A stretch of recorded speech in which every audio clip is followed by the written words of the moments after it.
Olá, tudo bem? Se você está vendo esse vídeo é porque você me conhece, sabe do meu trabalho junto às escolas de aprendizes do Evangelho ou porque o tema chamou muito a sua atenção. Então fique por aí e acompanhe comigo.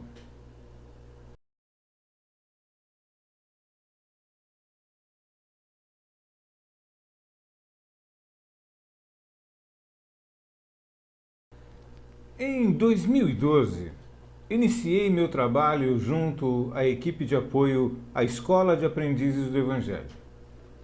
Naquela época, vivíamos muitas interrogações, onde buscávamos entender o que acontecia, pois percebíamos um enfraquecimento nas escolas, desinteresse, problemas de relacionamentos e os discípulos meio que perdidos, sem saber o que fazer.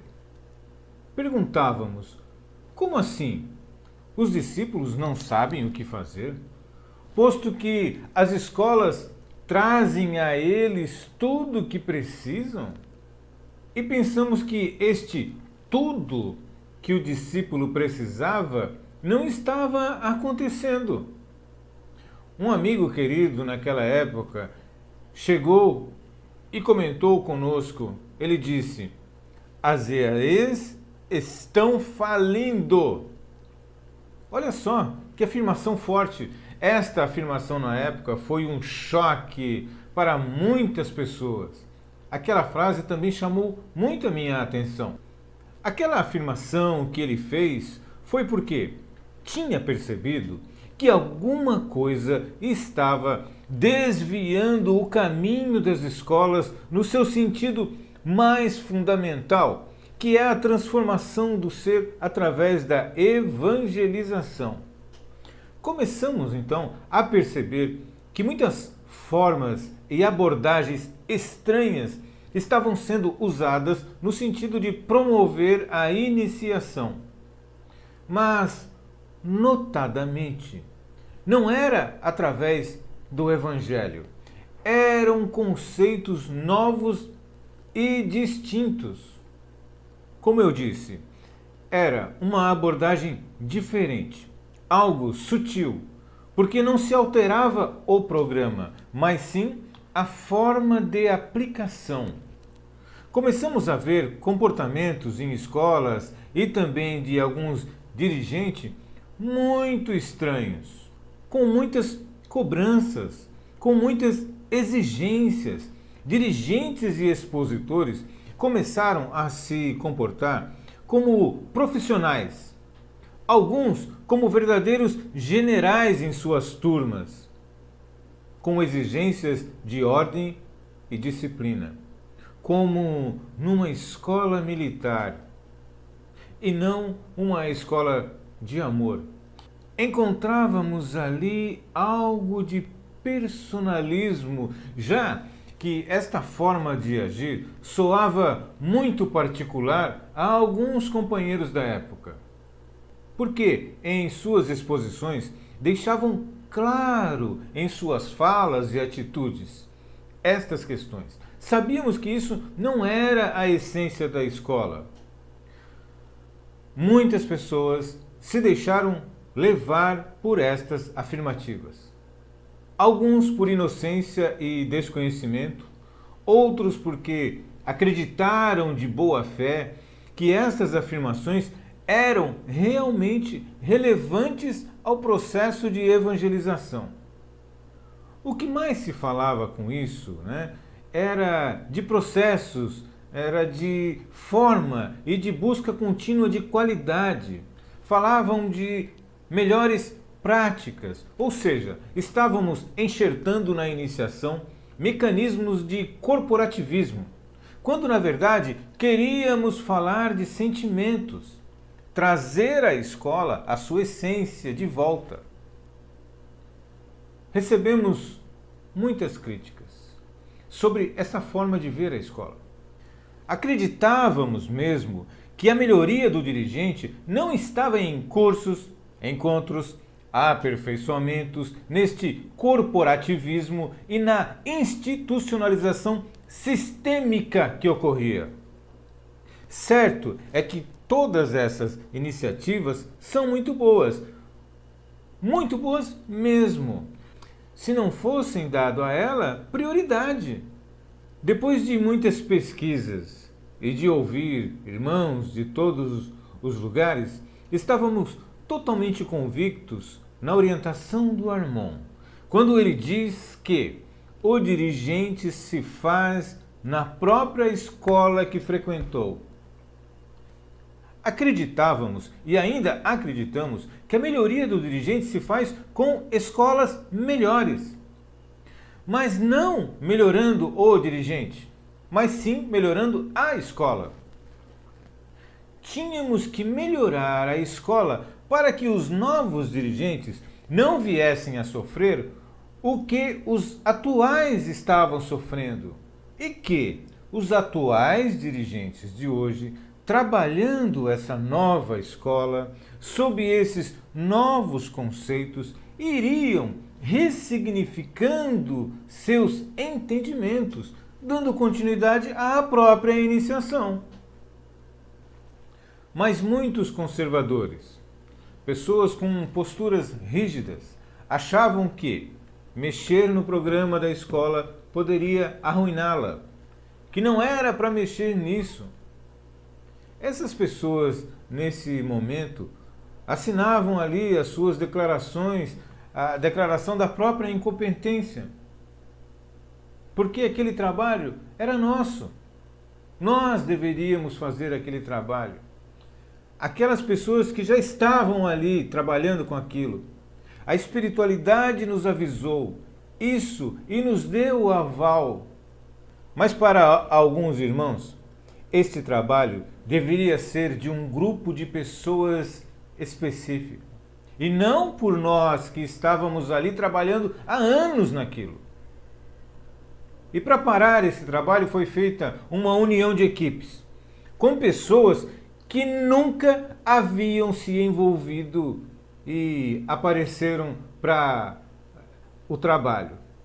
E juntamente apareceu alguém para liderar com posição definida em estatuto, ou seja, de forma institucional. Lembro de determinada situação que nós, da equipe que estávamos trabalhando com aquelas questões, que a nossa proposta era que faríamos encontros temáticos, falar de sentimentos. Esse nosso irmão caçoou, riu, disse que ele não iria participar porque aquilo seria um oba-oba. Muitas pessoas vão lembrar disso que eu estou falando. Na verdade, esses encontros eram para aproximar as pessoas e proporcionar acolhimento, espiritualização, trazer a essência da escola. Chegamos a propor em determinada ocasião que faríamos um encontro como uma única parábola de Jesus e que estaríamos livres para falar do Mestre, seus ensinamentos, seus sentimentos. Naquele instante, naquele momento, sem muita estrutura, somente sentimentos. Nós chegamos a fazer, e me lembro muito bem, que foi um sucesso aquele encontro. Bem, mas voltando ao início, notamos que estas interferências, esta nova abordagem que ocorria sutilmente, desviava o objetivo da escola. Então começamos a esmiuçar todos os comportamentos e ações que desviavam o caminho da escola. E algumas pistas que encontramos nos deram uma direção. Palavras como: o aluno só deve ingressar na fraternidade, vejam só, o aluno só deve ingressar na fraternidade se for para ser dirigente. Olha, gente, por mais positiva que seja essa afirmação, a escola não tem esse objetivo. Outra coisa, a disciplina deve ser cobrada com firmeza, sempre para que o aluno aprenda a se comportar e dar valor. Olha só, havia uma cobrança muito grande de que os discípulos teriam que fazer alguma coisa, que era inadmissível que ele não se dedicasse ao seu discipulado. Chegaram a dizer que só deveriam ingressar na fraternidade ou serem discípulos aqueles que tinham dentro de si a vontade de serem dirigentes de escola. Olha, meus irmãos, isso não está escrito em nenhum lugar dentro dos fundamentos da iniciação espírita, da escola de aprendizes do Evangelho. Não está escrito em lugar nenhum. Isso foi trazido, isso foi enxertado no movimento. Essas coisas que nós ouvíamos nas reuniões, que as pessoas traziam de todos os lugares do Brasil, não tinham sentido nenhum. Ouvíamos isso e ficávamos pasmos com isso. Mas como assim? Quem é que está trazendo isso? Ah, foi de uma reunião com uma pessoa tal que falou. Mas como assim? A equipe de apoio somos nós aqui. Nós não fomos lá falar isso para você. Como é que chega alguém lá para falar? Outra coisa também. Foi inventado o termo escola continuada.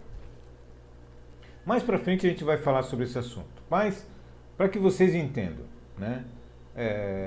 Me lembro que na primeira reunião para decidir a fusão das equipes, que a mensagem do plano espiritual para nós era de não trabalharmos este aspecto. Esta mensagem, assim como muitas outras, foram documentadas e foram compiladas num acervo feito com muito carinho por um nosso irmão da Zona Leste de São Paulo.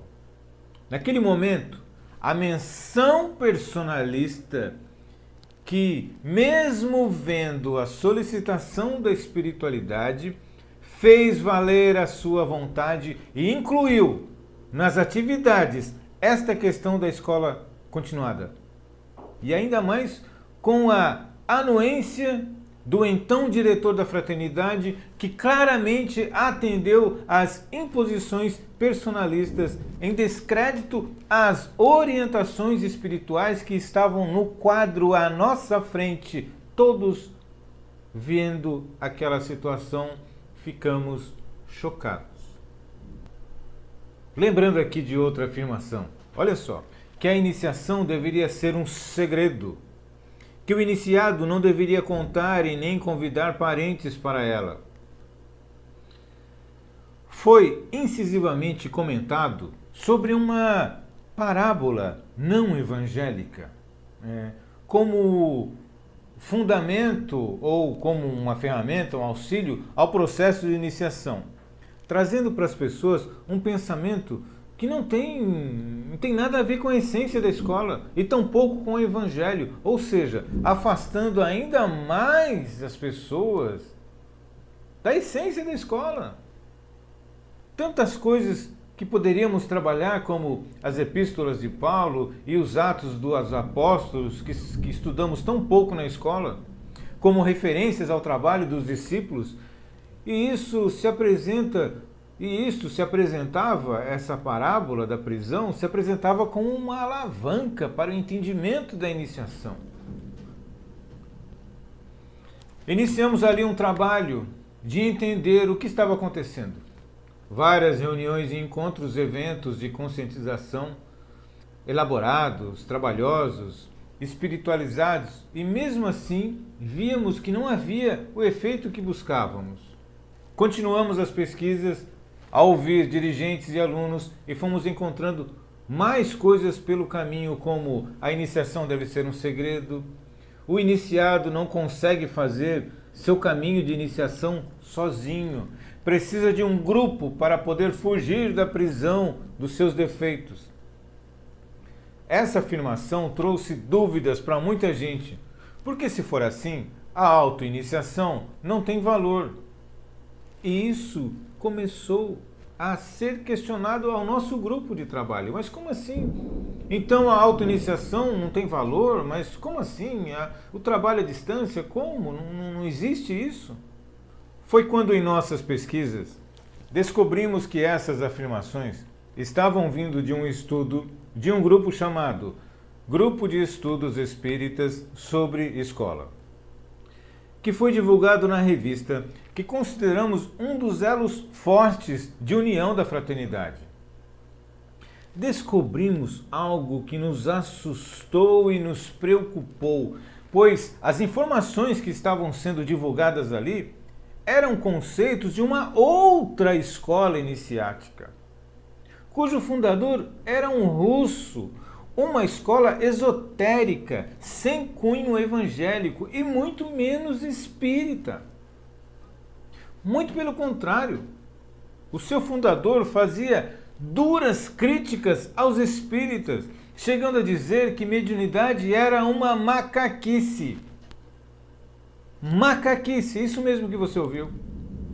Então começávamos a entender aquelas situações que eu já fiz aqui, como a escola deve ser um segredo e de que ela não é para todos, são alguns fundamentos do esoterismo. Essas informações são de cunho esotérico de uma outra escola, a escola do Quarto Caminho.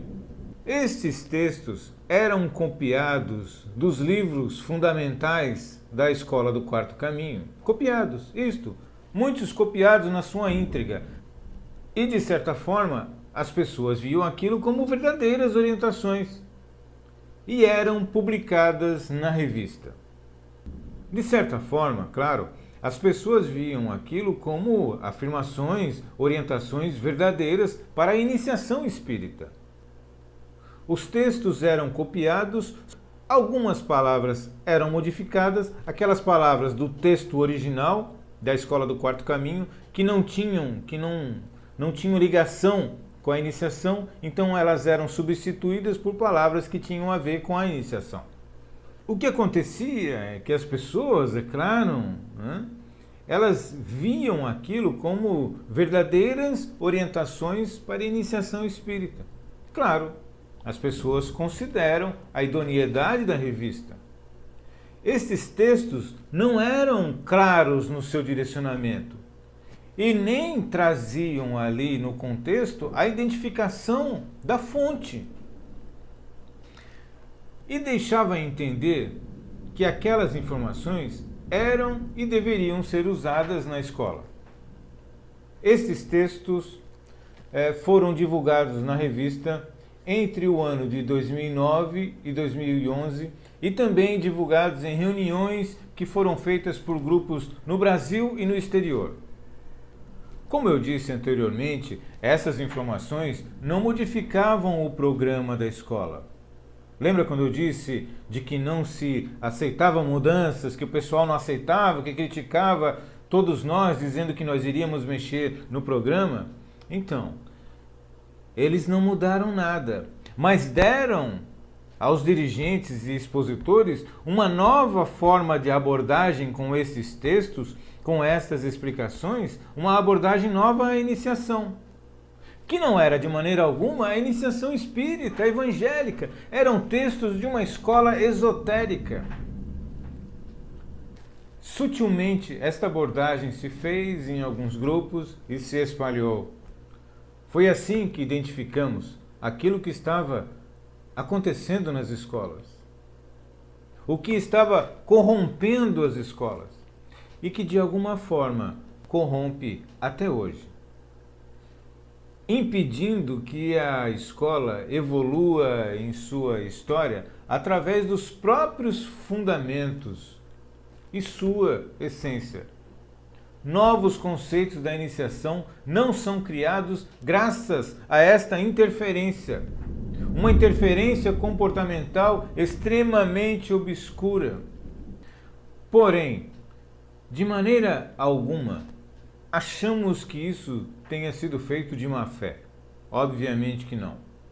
Mas sim, acreditamos que isso seja uma interferência espiritual, motivada pelos defeitos que nós possuímos, a vaidade que cega os olhos das pessoas e que as direcionam por caminhos diferentes e destrutivos, fazendo com que o fundamental seja destruído aos poucos, de maneira sutil, quase imperceptível.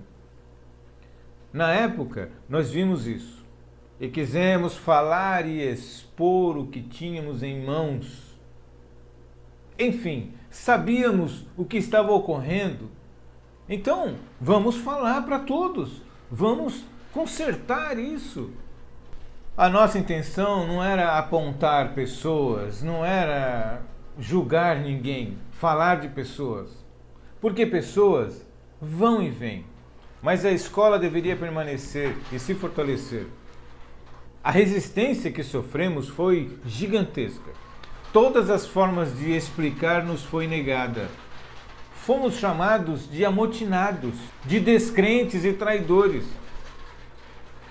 Culminou essa resistência quando eu fui impedido de falar. Fui censurado literalmente, sendo retirado de minhas mãos o microfone pelo qual eu iria expor nossa pesquisa. Uma cena triste, que não valeu comentário nenhum da direção.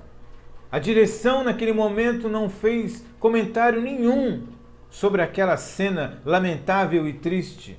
Pelo contrário, ficaram indiferentes a este ato triste, vergonhoso, lamentável para todos nós. Isso aconteceu na cidade de Ribeirão Preto. Naquele momento, acalorado que estávamos, um irmão disse que a vibração estava baixando e que deveríamos parar, deveríamos ficar quietos. Enfim, deixar a verdade de lado para vivermos uma ilusão ou uma mentira. Em suma, a verdade não teve sua oportunidade. Ela foi rechaçada pela vaidade e pelo personalismo daqueles que não queriam que ela viesse à tona. Passado isso, alguns irmãos da equipe desistiram, adoeceram, se deprimiram pela situação. Para mim, foi muito triste. Na reunião seguinte, eu, como coordenador, disse a todos: a escola está bem. As escolas estavam indo bem, que não precisavam se preocupar, os trabalhos continuavam, estava tudo certinho, todas as pessoas felizes. Claro, naquele momento, acharam que a reunião terminou linda e maravilhosa, sem tumulto, sem vibrações inferiores. Na verdade, a reunião terminou com conforto. O conforto da indiferença e da incapacidade de muitos de discutirem assuntos polêmicos, relevantes e necessários. Eu continuei até onde eu pude, ajudando principalmente os que estavam próximos a mim. Cumpri o meu papel com responsabilidade e me desliguei de muitos trabalhos, para que eu pudesse tratar do assunto com isenção de ânimos. Deixei pessoas queridas, trabalhos que eu amava, que eu amo, para ter isenção de sentimentos, para poder apresentar para vocês aquele trabalho que elaboramos e não nos foi permitido divulgar. Porque a IAE para mim e para muitos discípulos que eu conheço está acima de qualquer instituição. Então descobrimos que esses conceitos e esses fundamentos que estavam interferindo na escola de aprendizes do Evangelho vinham de uma escola esotérica chamada o Quarto Caminho. Então eu quero que vocês prestem bem atenção, que vou colocar aqui para vocês comentários de algumas pessoas que falam sobre o fundador dessa escola, para ver se tem alguma comparação com Jesus, que foi a referência maior para a nossa escola, para a nossa iniciação, para a nossa evangelização, com o fundador dessa escola aí, a Escola do Quarto Caminho. Acompanhe.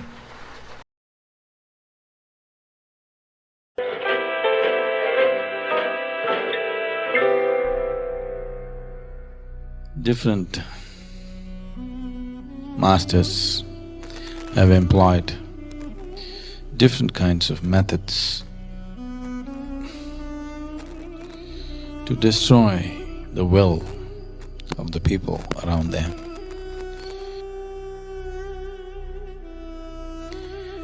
One person who's very significant in a situation like this is Gurdjieff.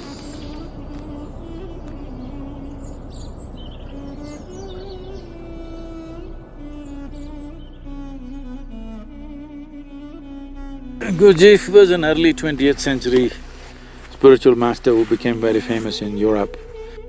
So he was a wacky master. He just really gave works to people, all kinds of things.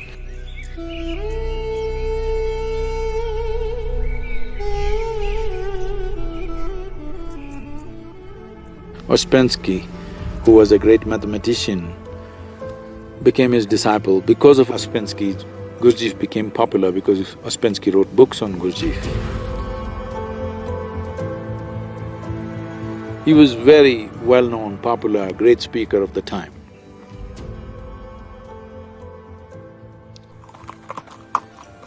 One thing that happened was when Gurdjieff was speaking in various cities in the United States, Ouspensky was traveling with him.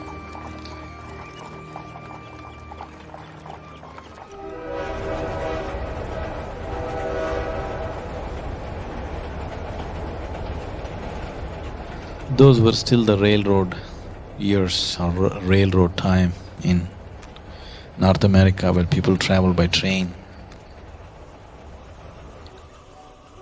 And they were traveling in a train, and in the dining car, the pantry car where they were dining, suddenly Gurdjieff started behaving like he's drunk.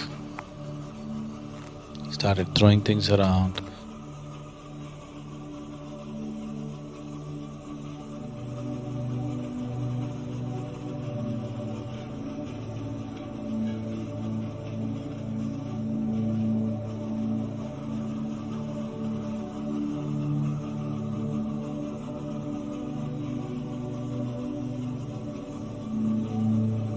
He took a glass of wine and poured it on a lady, and everybody was furious, people want to beat him up, but Ouspensky is protecting him, the man is enlightened.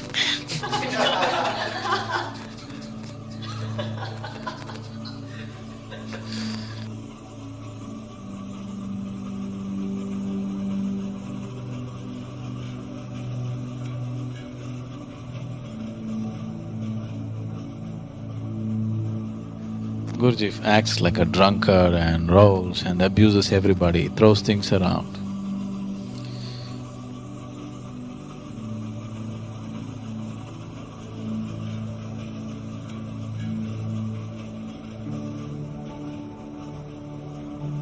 Then the guard or whoever, the security who's there, tell him, either you get him back into his cabin or we'll throw him out. Ouspensky physically has to wrestle Gurdjieff into the cabin, and the moment he comes into the cabin, he just sits very quietly.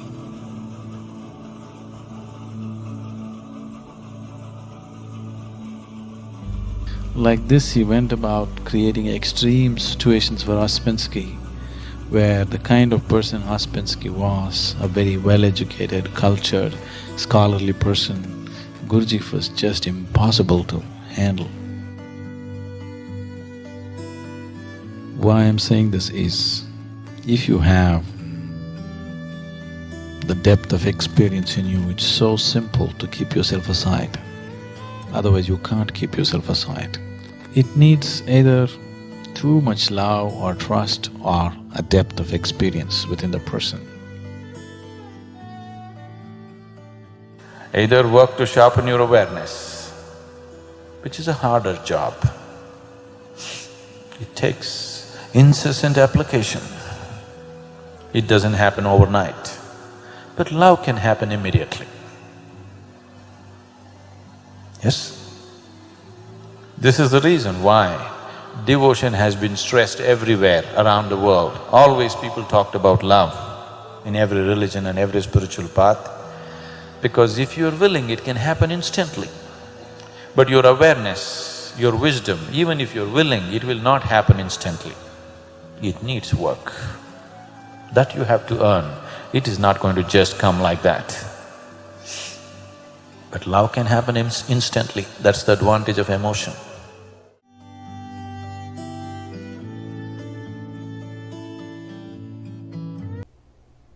Então você ouviu aí os comentários de Jaji Vasudev, que é conhecido também como um Sadhguru, um yogi, um escritor indiano que trabalha e faz divulgações da yoga ao redor do mundo, se envolve com questões em prol do meio ambiente e de filosofias de vida. Então nós vimos aí os seus comentários a respeito de Gurdjieff, né, seu comportamento estranho. Bom, agora nós vamos ouvir aqui um outro documentário que é uma fala de Krishnamurti sobre o fundador da Escola do Quarto Caminho. Vale lembrar que Krishnamurti era contemporâneo a Edgar Armand e com Edgar trocou muitas ideias, muitas filosofias e, de certa forma, né, foi uma referência para os estudos, pesquisas, para o nosso companheiro Armand. Aquilo que está mais próximo da nossa iniciação é aquilo que Krishnamurti fala. É claro que nós adaptamos para as nossas vidas, adaptamos para a nossa filosofia, para o Ocidente, mas é aquilo que mais se aproxima da nossa forma de ver a escola iniciática. Muito bem, tanto que em um dos nossos encontros e estudos, nós usamos aquele livrinho muito bom de ser lido e estudado de Krishnamurti, Aos Pés do Mestre. Quem lembra sabe, né, que para a gente foi um importante reforço no entendimento da iniciação dentro dos aspectos da transformação do ser. Então vamos ouvir aqui o que o Krishnamurti fala do então fundador da Escola do Quarto Caminho. Vamos prestar atenção. O líder espiritual disse que seu guru era um homem grande demais para ser descrito e que tinha sido seu discípulo por muitos anos. Este instrutor prosseguiu. Transmitia seus ensinamentos por meio de choques brutais, linguagem grosseiras, insultos e ações contraditórias. E acrescentou: muita gente importante se contava no número dos seus discípulos. A própria rudeza dos seus métodos compelia as pessoas a pensar, obrigando-as a ficar acordadas e a refletir o que considerava necessário, pois a maioria das pessoas estão dormindo e precisam ser sacudidas. Este instrutor dizia coisas terríveis a respeito de Deus, e parece que seus discípulos tinham de beber muito, porque ele mesmo bebia excessivamente às refeições. Seu ensino, entretanto, era profundo. Durante algum tempo fora mantido secreto, mas agora estava sendo posto ao alcance de todos. Até nos chamados movimentos espirituais são mantidas as divisões sociais. Com quanta solicitude é recebida uma pessoa importante e se lhe cede o melhor lugar, como os seguidores se quedam estáticos ao redor dos famosos. Que fome nós temos de distinções e rótulos. Esta ânsia de distinção se torna o que chamamos de evolução espiritual. Os que estão perto e os que estão longe. A divisão hierárquica de mestre, iniciado, discípulo, noviço. Esta ânsia é natural e compreensível na vida diária. Mas quando esta mesma atitude é transportada para um mundo onde estas distinções estúpidas nada significam, isso revela o quanto estamos profundamente condicionados pelas nossas ânsias e apetites. Sem a compreensão destas ânsias, é totalmente inútil procurar ficar livre do orgulho. Mas, prosseguiu ele, necessitamos de guias, gurus, mestres. Podeis estar acima desta necessidade, mas nós, pessoas comuns, precisamos deles, pois, do contrário, seremos como ovelhas desgarradas. Escolhemos os nossos guias políticos ou espirituais a partir da nossa confusão e, por conseguinte, eles também estão confusos. Queremos ser persuadidos e confortados, estimulados e lisonjeados, e por isso escolhemos o instrutor para nos dar o que desejamos com tanta ânsia. Não queremos investigar a realidade, mas andamos atrás da satisfação e da sensação.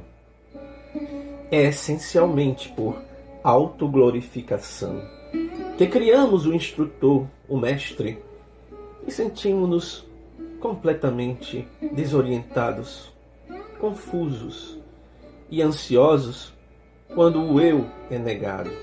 Se não tendes nenhum instrutor físico direto, inventais um mestre secreto e misterioso que está muito longe. O primeiro depende de várias influências físicas e emocionais, e o segundo é uma autoprojeção, um ideal criado por vós mesmos. Ambos, porém, são resultados de vossa escolha, e a escolha se baseia invariavelmente no preconceito, na discriminação. É provável que prefirais dar um nome mais respeitável e mais confortável ao vosso preconceito, mas é por causa da vossa confusão e dos vossos apetites que escolheis. Se buscais satisfação, achareis naturalmente o que desejais, mas não chameis isto de verdade. A verdade desponta depois que se acaba o desejo de satisfação, o desejo de sensação. Não me convenceste de que não necessito de um mestre, disse ele. A verdade não é uma questão de argumentos e convicção. Não é produto de opinião. Mas o mestre me ajuda a vencer a ambição, a inveja, insistiu. Pode um outro, por maior que seja, ajudar-vos a operar uma transformação em vós mesmo? Se pode, não ficais transformado. Ficais apenas dominado, influenciado. Esta influência poderá durar muito tempo, mas transformado não estáis. Fostes conquistado. E quer tenhais sido conquistado pela inveja, ou por uma influência supostamente nobre, continuais a ser escravo e não um homem livre. Gostamos de ser servis, de ser dominados por alguém, um mestre ou qualquer outro, porque achamos segurança neste estado. O mestre se torna o nosso refúgio. Dominar é ser dominado. Entretanto, domínio não é libertação da ambição. Eu tenho que resistir à ambição, dizia. Tenho que lutar com veemência, fazer todos os esforços para destruí-la, pois só então ela desaparecerá. Pelo que dizeis, deveis estar em conflito com a ambição há muitos anos, e, no entanto, não estáis liberto dela. Não afirmeis que isto é por não haverdes lutado ainda com a necessária energia, que é a resposta óbvia. Pode-se compreender alguma coisa por meio do conflito?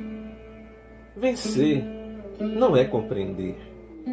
Uma coisa que se vence tem de ser vencida de novo, repetidamente. Mas a que se compreende completamente, desta ficamos livres. Para compreender, é necessário o percebimento do processo da resistência. Resistir é muito mais fácil do que compreender. E, além do mais, somos educados para resistir. Na resistência, não há necessidade de observação, de reflexão, de comunhão. A resistência é um indício do estado de embotamento da mente. A mente que resiste é egocêntrica e, portanto, incapaz de sensibilidade, de compreensão. Compreender a resistência e seu modo de operar é muito mais importante do que nos livrarmos da ambição. Na realidade, não estás escutando o que estou a dizer. Estás pensando nos muitos compromissos resultantes de todos estes anos de luta e resistência. Estás comprometido, e em torno dos vossos compromissos, a respeito dos quais provavelmente já tendes feito conferências e publicado muitos livros, tendes granjeado amigos, investiste vosso capital no vosso mestre, que vos tem ajudado a resistir. Por esta razão, o passado vos impede de escutar o que se está dizendo. Concordo e discordo de vós, observou. O que demonstra que não estáis escutando. Estáis confrontando o que se diz com os vossos compromissos. Isto não é escutar. Tendes medo de escutar, e por isso estáis em conflito, concordando e discordando ao mesmo tempo. Talvez tenhais razão, disse ele. No entanto, não posso largar tudo o que juntei. Amigos, conhecimentos, experiências. Sei que tenho de fazê-lo, mas simplesmente não posso. Aí está. O conflito existente dentro deste homem continuará agora maior do que nunca. Se depois de ficar cônscia do que é, embora relutantemente, uma pessoa o nega por causa dos seus compromissos, começa a operar uma contradição profunda. Esta contradição é dualidade. Não se pode lançar uma ponte entre desejos opostos, e se esta ponte é criada, é resistência, ou seja, conformidade. Só na compreensão do que é, encontra-se a libertação do que é. É um fato singular este. Os seguidores gostam de ser intimidados e dirigidos suavemente ou com rudeza. Acham que o tratamento rude faz parte de seu treinamento. Treinamento para o sucesso espiritual. O desejo de ser maltratado, sacudido rudemente, faz parte do prazer de maltratar. E esta mútua degradação do guia e do seguidor é produto do desejo de sensação. É por desejardes mais sensações que quereis seguir. E, portanto, criais um guia, um guru. E por causa desta nova satisfação, fareis sacrifícios, suportareis desconfortos, insultos e desencorajamentos. Tudo isto pertence à exploração mútua, não tem nada a ver com a realidade e jamais conduzirá à felicidade.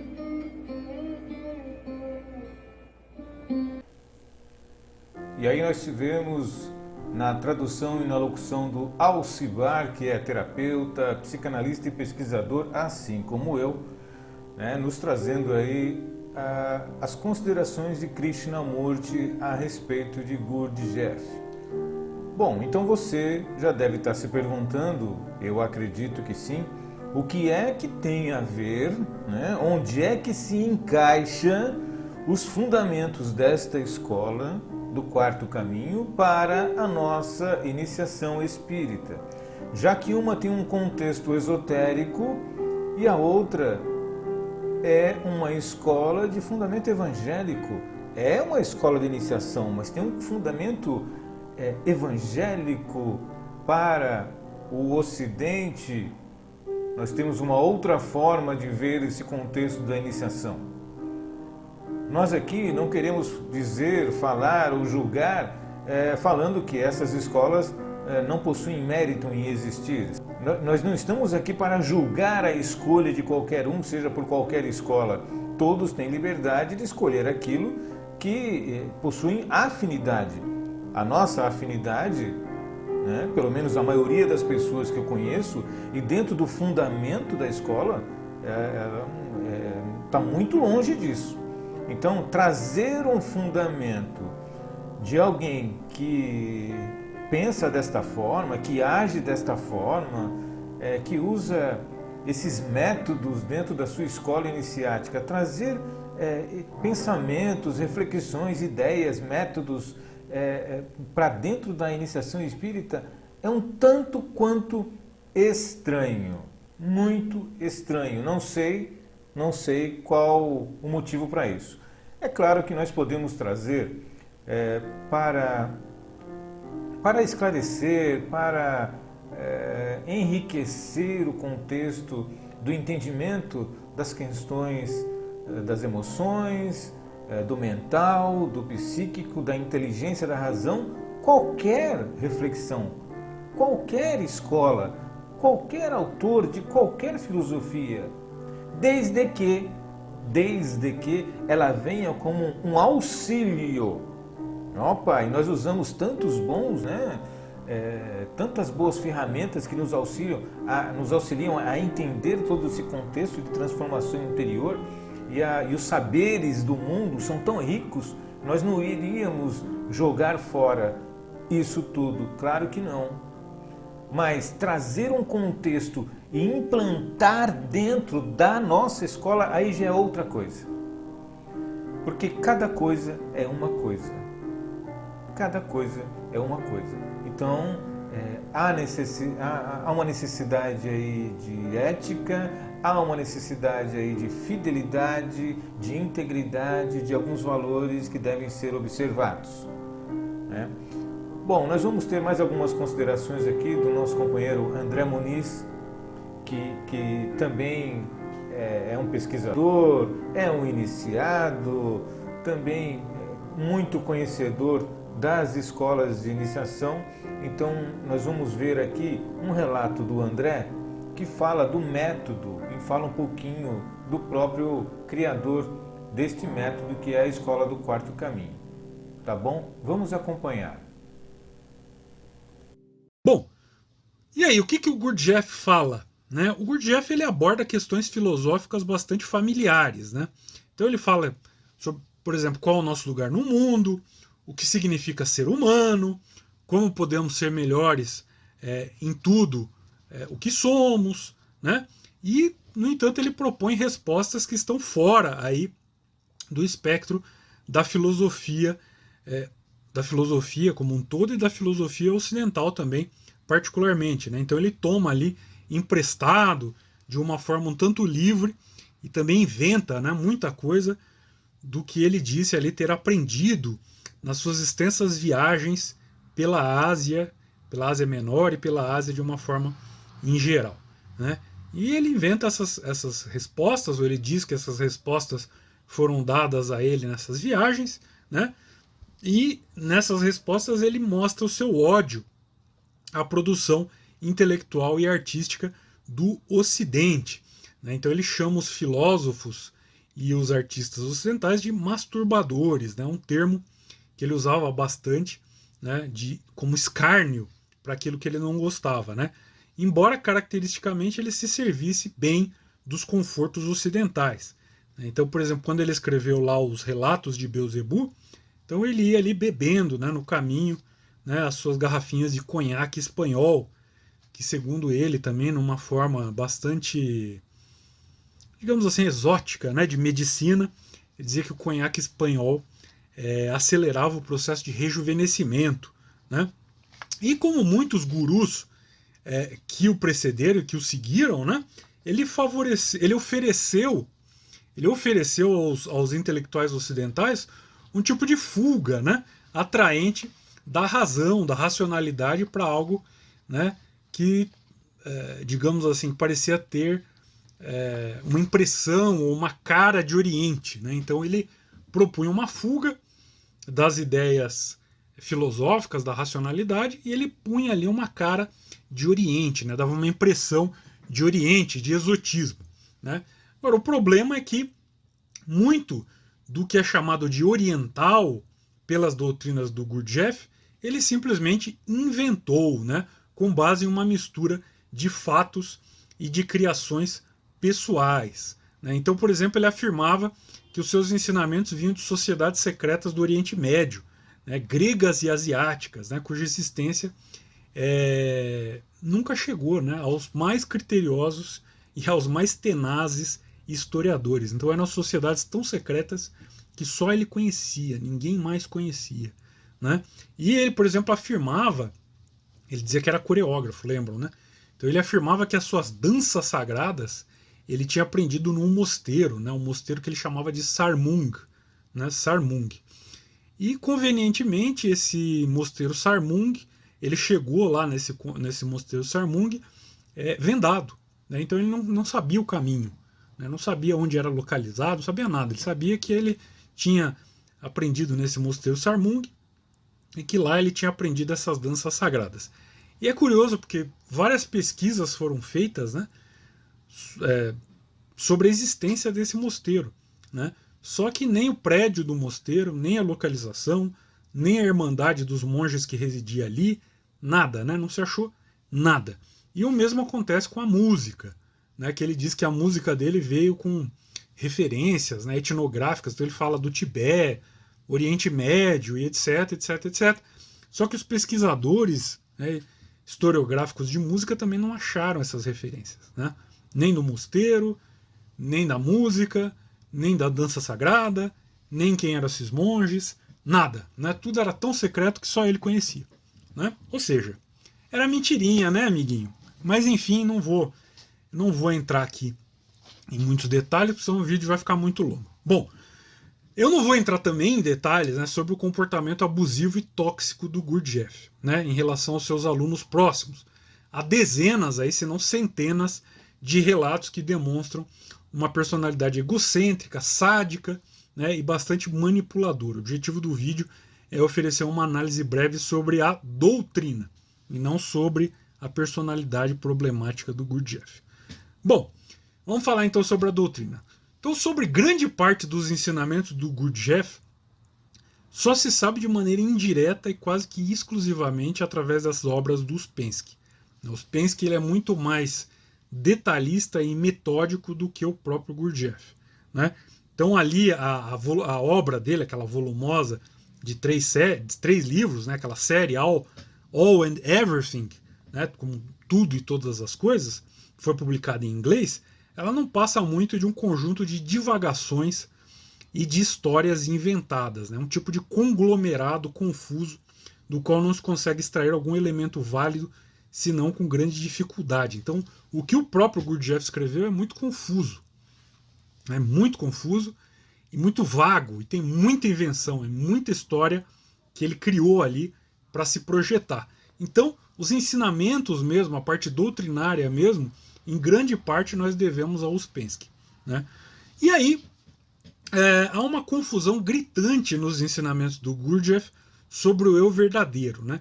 Então ele pega ali uma forma equivocada, de uma forma bastante equivocada, a doutrina budista do Anatman, né? Aliás, doutrina budista do Anatman, sobre a qual eu já fiz um vídeo, tá aqui no canal, né? Então, ele pega essa doutrina do Anatman e ele faz uma verdadeira salada, né? Ele confunde tudo, né? Então, ele fala que o homem comum ele não é dotado de um Atman, né? E aí ele diz que o homem comum ele não passaria então de uma máquina, de um conjunto ali de automatismos, né? Então tudo que o homem faz, os seus pensamentos, seus sentimentos, seus costumes, etc., são apenas o efeito de impressões externas. Então o homem é assim um tipo de elemento passivo da natureza. E aí ele usa um outro termo, ele fala de vampirização. Então o homem ele é vampirizado por tudo aquilo que chega aos seus sentidos, né? E não haveria nenhum ser real por trás disso. Então essa natureza mecânica, né, maquinal, ela deveria ser reconhecida, em primeiro lugar, pelo discípulo do Gurdjieff. Então, o discípulo que gostaria de se libertar, primeiro ele precisa reconhecer essa natureza maquinal, essa natureza mecânica, né? E aí, ele usa um outro termo, né? Ele fala em sono acordado, né? Ou sono dos acordados. Então, seria preciso despertar desse sono acordado, desse sono dos acordados. E aí, mais uma vez, nós vamos ter referências budistas compreendidas de maneira completamente equivocada pelo Gurdjieff, né? Então vamos entender isso direito para não cair na baboseira gurdjieffiana, né? O budismo, ele fala em ter uma presença ativa e lúcida com respeito a si mesmo, né? Ou seja, atenção plena a si mesmo, né? O conceito budista ortodoxo é de que existe uma realidade que é uma realidade absoluta, e existe uma outra realidade, que seria uma realidade provisória, né? Então a realidade provisória, ela é composta pelo mundo dos fenômenos.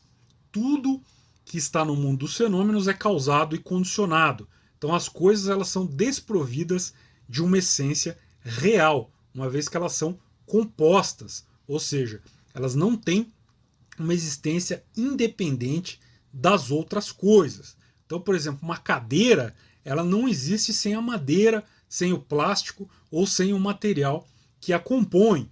E esse material que a compõe, por sua vez, ele não existe sem uma série de outras causas e de condições. Ou seja, nada existe separado do resto. Tudo é interdependente, né? Só que, no entanto, essa realidade provisória, né, ela existe. Ela não é um sono, ela não é uma ilusão, né, que vem da sua mente, né? A ilusão é você acreditar, por exemplo, que as coisas existem por si mesmas. Então, você não vai se colocar na linha do trem para ver se é uma ilusão da sua mente, se é uma ilusão criada na sua mente, né? Não faça isso, porque você vai ser despedaçado pelo trem, né? A ilusão é você acreditar que o trem existe por si mesmo, né? Que você existe por si mesmo, sem outros fatores condicionantes. Ou seja, a ilusão é acreditar que a aparência das coisas, né, guarda algo real e independente de todo o resto, né? Então, o Gurdjieff, ele não entendeu isso. Então ele fala que a realidade toda é uma vampirização, né, do indivíduo. Então são automatismos, é maquinal, a coisa é maquinal, e que não existe nenhum ser por trás disso, né? E que, digamos assim, você tem que se livrar desses condicionamentos, dessa realidade maquinal, para descobrir, para despertar o seu verdadeiro ser, né? E aí nós falamos que no budismo existem duas realidades, uma realidade provisória e uma realidade absoluta. Então a realidade absoluta é a realidade que existe por si mesma, né? Então é exatamente o que? O mundo da iluminação, né? O absoluto que tudo permeia, né? E obviamente que se tudo permeia, também permeia o homem comum, ainda que ele não tenha consciência disso, né? Ou seja, o Gurdjieff dizia que não, que a maioria dos homens comuns, né, não tem Atman, né? Não tem um ser real, é anátman, ele confundia as coisas, né? E aí o Gurdjieff dizia que há dois elementos no ser. Então um ele chama de essência e o outro ele chama de pessoa, né? Então a pessoa seria o ser efêmero, né, definido em relação ao mundo externo, né, que foi construída por condicionamentos. Então a pessoa foi construída totalmente em cima de elementos externos, né, por condicionamentos. E aí essa pessoa seria, segundo Gurdjieff, uma mentira, né? E o outro elemento, que é a essência, seria aquilo que é verdadeiramente próprio, né, a dimensão profunda do ser. Então, para o homem comum, haveria ali descontinuidade entre esses dois princípios, né? De modo que em alguns a pessoa estaria muito desenvolvida e cultivada, enquanto que a essência se encontraria atrofiada. Então veja, uma visão extremamente dualista, né? Extremamente dualista, né? Então, segundo o Gurdjieff, o desenvolvimento da pessoa poderia significar atrofia da sua essência. E aí a solução para esse problema seria dada pelo próprio Gurdjieff, é óbvio, né? Então ele teria conhecimentos ocultos de uma arte antiga e secreta. Aliás, essas palavras, né, antigo e secreto, são palavras mágicas para iludir os incautos, né?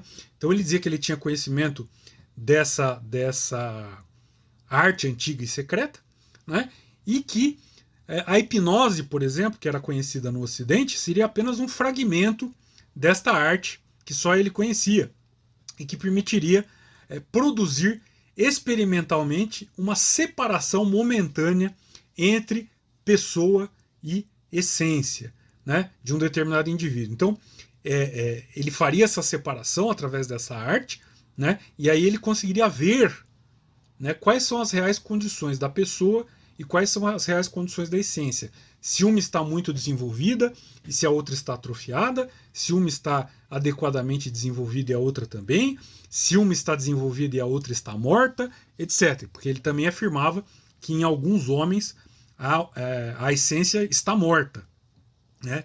Então ele chamava essas pessoas de mortos-vivos, né? E o Gurdjieff ele usava métodos destrutivos, né? Ele usava métodos como insultar e depreciar os seus alunos, né? E esses métodos ele usava com a desculpa de provocar reações indicativas dos estados aí da essência e da pessoa. E a chave do método proposto pelo Gurdjieff seria transferir a pessoa para a essência, né? Então se criaria uma espécie de um corpo astral, né? Não é o corpo astral no mesmo sentido do teosofismo, mas um corpo astral que seria criado, né? E esse corpo astral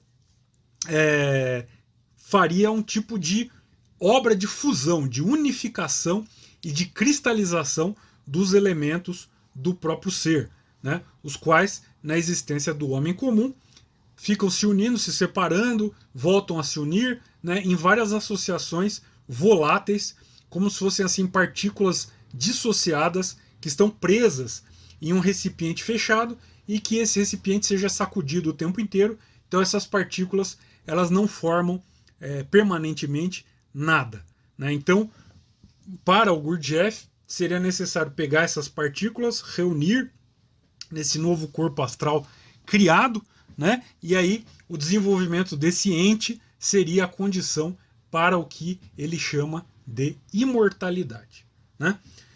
E o Gurdjieff também dizia que para se realizar essas coisas, que era necessário ter um desejo ardente de libertação e de estar pronto para sacrificar tudo, para arriscar tudo, né? Então assim o discípulo ele deveria renegar todas as identificações, né, em um tipo de desindividualização, né, ou desindividuação e despersonalização, né? Então, notem que não há nada de transcendente no método da teoria gurdjieffiana, né? Ele fala em desenvolvimento harmonioso do homem, em trabalho de integração pessoal, né? Esse trabalho de integração pessoal se integrariam ali 3 centros fundamentais do indivíduo, né? Então o centro intelectual, o centro emotivo e o centro motor, né?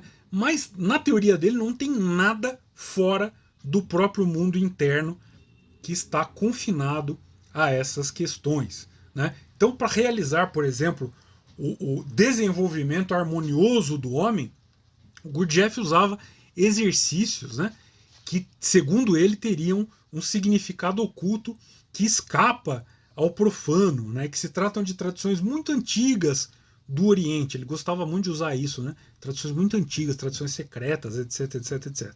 Né? Na verdade, ele tinha criado. Né? Então, esses exercícios, ele fez exercícios de dança, né, e nesses exercícios, cada movimento era previamente definido e devia ser desenvolvido até o limite das próprias forças. Ou seja, a pessoa ficava ali repetindo, repetindo, repetindo até a exaustão. Né? E aí usava-se uma música, que na verdade era uma coisa que ele tinha baseado do jazz, né? Mas que ele dizia que era tibetano, que era algo do Oriente Médio, etc. Né? Então ele desenvolveu isso, e aí as pessoas ficavam dançando até a exaustão, e no momento fundamental, então as pessoas deviam se imobilizar, né, na posição na qual elas se encontravam quando ele falava stop. Né? Era tipo jogo de stop. Né? Então ele falava stop, as pessoas paralisavam naquela posição, e aí, paralisadas naquela posição, elas deviam captar e fixar um certo estado interior. Né? Depois de dançarem lá horas e horas seguidas, deviam captar um estado interior, né? Induzido através da música repetitiva e da exaustão.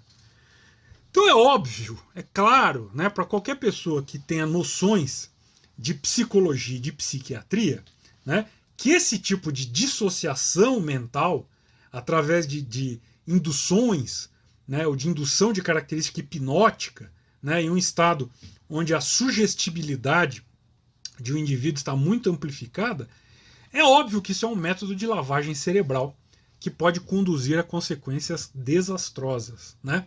Então o uso de música como vetor de estados histéricos, de exaustão física, de humilhações, de negação de tudo quanto identifica o indivíduo como tal, os seus vínculos, as suas memórias, né, as suas preferências, etc. Tudo isso também é muito usado por torturadores, né, quando eles tentam quebrar a resistência dos prisioneiros e torná-los autômatos, sem vontade própria. Então esses métodos, né, de lavagem cerebral, de desindividuação, de despersonalização, etc., também são usados por torturadores. Né? Então, de um ponto de vista tradicional, né, o Gurdjieff ele atua como um contra-iniciador. Né? E o seu método é uma contra-iniciação. E eu vou explicar por quê. Né? Então, uma iniciação, como a gente já falou aqui em alguns vídeos, né? Então uma iniciação ela é uma abertura para uma visão superior, né? Onde o iniciado ele estará aberto para o transcendente, para aquilo que está além de si mesmo e que ao mesmo tempo é o verdadeiro ser. Né? Então o condicionamento do Gurdjieff ele opõe exatamente o contrário. Né? O indivíduo quebra a sua própria realidade, né? Nega a realidade provisória como sendo realidade, então tudo é um sonho. Né? Então ele fragmenta a individualidade presente para mergulhar o indivíduo em uma dimensão obscura particular, né? A qual o Gurdjieff denomina de essência. Vejam, essa essência do Gurdjieff não é o todo, né? Não é a união com o absoluto, como se fala no Yoga Supremo, né? A união do ser, personalidade com o absoluto. Não. A essência do Gurdjieff, né, não a realização dessa essência não é essa união com o absoluto. Né? Não é a libertação dos muitos estados condicionados e a realização do ser em si, mas é algo particular. Né? Algo que é diferente em cada um e algo que inclusive está morto em grande parte. Né? Algo que deve ser analisado por métodos emocionais e subconscientes, né, como dança frenética, como hipnose, como repetição, como desindividuação, como despersonalização.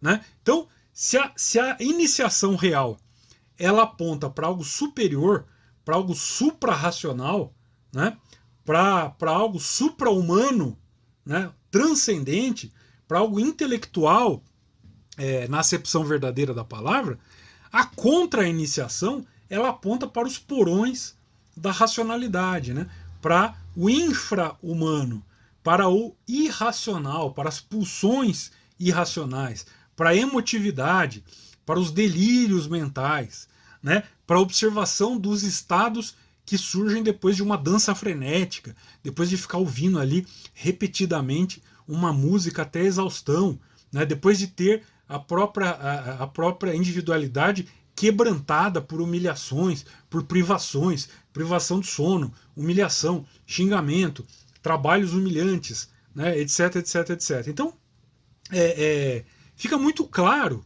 né, que toda essa história de antiga sabedoria oriental do Gurdjieff é uma farsa grotesca, né, que ele não compreendeu. Para quem compreende os ensinamentos budistas, é claro, é evidente que ele é uma farsa. Né? Ele não compreendeu os conceitos budistas que ele tentou enxertar no seu método. Né? E o seu método é algo contra-iniciático e antitradicional. Né? Então, se você quer seguir a tradição, se você quer entender a tradição, fuja. Né? Nós devemos nos manter longe desse tipo de método, desse tipo de ideia, né? Então,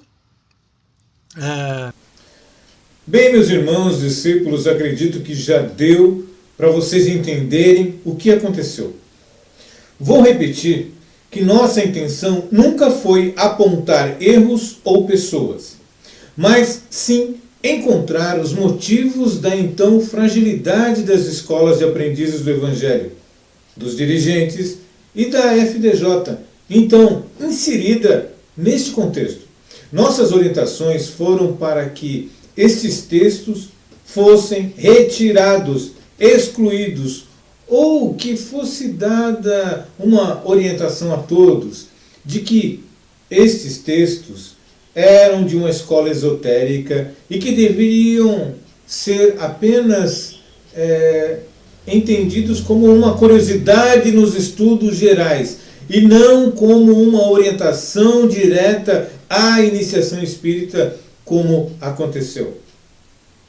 Um dos exemplos mais marcantes que identificamos desta influência, destas orientações, foi que em uma determinada região, a que mais recebeu esta influência, os ingressos de discípulos foram quase extintos, foram esvaziados, não ingressavam mais discípulos na FDJ. Claro, como poderiam ingressar na FDJ se carregavam consigo esta influência esotérica? Possuímos editado um trabalho minucioso que foi elaborado por nós e também por valorosos irmãos da Zona Norte de São Paulo, onde demonstramos os textos copiados e colados, e aqueles que foram copiados, porém adaptados, com mudanças de certas palavras e contextos para que fossem subentendidos. Não os coloquei aqui para não estender demais o vídeo. Bem, esse trabalho é dedicado a todo discípulo que busca a verdade e assim como o nosso saudoso companheiro Jacques Conchon, que buscava quebrar a frieza e a rigidez dos sistemas institucionais. Dedico também a todos os nossos irmãos que colaboraram com esse trabalho, com suas pesquisas e a dedicação a esta causa tão importante. Dedico àqueles também que se afastaram, porque estavam cansados e até doentes, mas que continuam trabalhando e acreditando na escola em sua essência. Eu, a partir de agora, inicio um trabalho junto às escolas de aprendizes do Evangelho, colaborando na elaboração de uma escola de volta às suas essências, clara, limpa, sem atavismos religiosos ou esotéricos e sem termos equivocados para o nosso tempo de hoje, propondo a continuidade do trabalho do Armon. Porém, a escola do século XXI, uma escola livre, que não impõe nada a ninguém, ou tampouco faz alguém se sentir preso ou obrigado a alguma coisa. Uma escola que fala diretamente, sem usar de métodos esdrúxulos nas entrelinhas. Quem quiser fazer parte desse trabalho, junte-se a nós. Uma escola que usa o Evangelho como norte e a doutrina espírita como bússola. Agradeço a todos que me ouviram e até a próxima oportunidade. Cristo conosco.